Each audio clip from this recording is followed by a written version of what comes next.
What's up, my G's? What's going on? Welcome back to my YouTube channel. It's your girl here, Big Mac. And if you're new on here, do not forget to subscribe and turn on your notification bells. Tell a friend to tell a friend. Tell a friend to tell a friend to do the same. I said I wasn't going to do any Q&A anymore, but I skipped a very important one. This video is going to be about me explaining how I got my visa and how I traveled and everything. Story time, so let's get straight into it. How did I get my scholarship? How did I get to the US? Full scholarship, I'm not paying anything. When I say I'm not paying anything, I'm not paying any school fees. The only thing I have to pay, I don't even know what it is I'm paying, but I'm paying about like $200 every semester, and that's it. That's it. So basically, the school is free. How did I get here? How did I get to this part? Like, what happened? So here's the story time. I'm going to take you guys way back. So I started basketball at 19. I wasn't so skilled in the game, but one thing I know for sure was that I loved the game. I loved the game of basketball. And I did want to play basketball in high school, but I couldn't play basketball in high school because one of it was close to the boys' hostel. And I was in a boarding school, and girls are not allowed close to the boys' hostel. You get me now? The second one was in the school field. Now, school field is like a jungle. Like, it looks like a jungle. You don't want to be there alone without your friends. You get me? We didn't have a basketball coach. I joined soccer instead. I did track, I did shot put. After I graduated high school, guys, I started playing basketball, but not immediately. I wrote jump and all of that, and blah blah blah. You know how it is in Nigeria. After COVID, then I officially started basketball again. But as I said earlier, I wasn't that skilled. One thing I believe so far on how I got here was God played a big part of it. I was blessed. I usually go to the weight room. That's the gym. I go to the gym and then I go to practice. I go to gym and practice. I practice like 6 times a week. But this week I had already practiced 5 times, and that Saturday I was like, that's it. I'm not going 6. I'm not going 6 times. I need to rest. My body, my muscles are weak. That morning, I first got a call from my distant cousin. He was like, hey, there is a scouting going on. They need a few girls to come play. It's for a full scholarship in Texas, blah blah blah. When he told me about it, I said okay, I'm gonna go. But deep down I was like, I'm not sure I'm going to go. I'm not 100%. I don't want to go there and just not give my best. That would hurt me. So I was like, maybe I shouldn't go. My mom overheard the conversation. She didn't say anything. Then I got another phone call from a friend of mine who's currently in Florida playing basketball in high school. He called me and he was like, hey, there's scouting going on and I think you're gonna do good. I think you should come around and do this and do that. And then my mom was like, okay, why don't you give it a try? It's not going to hurt. Just try it. You might get lucky. My mom said that. I decided to just try. I went there, open-minded. I was like, okay, whatever happens, it is what it is. I'm going to try my best. I went there and met some really wonderful basketball players. Like, they have played for years. When I got there, I first felt like, damn, I'm not even as skilled as these girls. But I think one thing that stood out for me was my body. I stayed in shape. I looked like an athlete. We started the match. Everybody was playing the game and all that. I can tell you guys that what I had was 2 points. 2 points. I had just 2 points. And then there were people that were having like 10 points and more. I wasn't productive. And I was like, nah, I'm not getting this thing. I don't think I'm going to get this scholarship. It's definitely a no-no for me. Immediately I went home, I got my mind off it. I'm like, mate, you lost it. And then I think like 3-4 days after, I was training, and then I get missed calls. My phone rang again, and then I was like, okay, let me just pick up and know who it is. I picked it up and it was the coach that hosted the whole event, and he was like, okay, I just wanted to let you know that you've been selected among the 5 girls that would be getting a full scholarship to go to Texas. As I was so proud. I'm like, me had 2 points, turnovers, like it was terrible. How am I selected?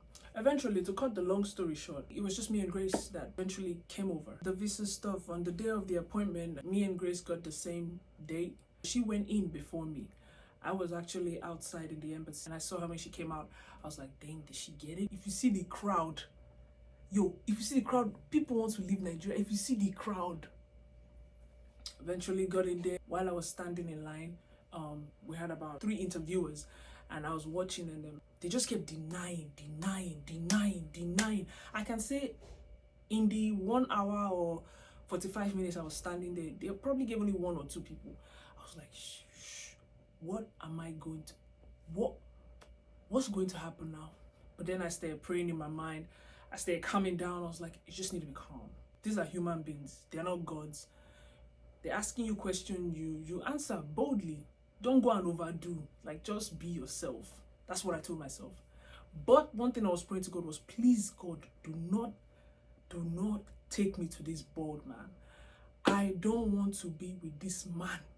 Put me with the women. God, please don't put me with the man. The man he wasn't smiling, y'all. He wasn't smiling. One thing I can say is, most of them give visas according to their mood. So if they're happy, they might not even ask you much, just give it to you. But if they are not happy and they have not eaten, or one story or the other, bro, it's you and God, though. You know what God did to me? He put me with the man. Ah! Est-ce que le bébé, si on est bébé? Hey, gosh. I was like, I said, Meg, it is finished. It is it. Now, dear, I just die. God have mercy upon us. I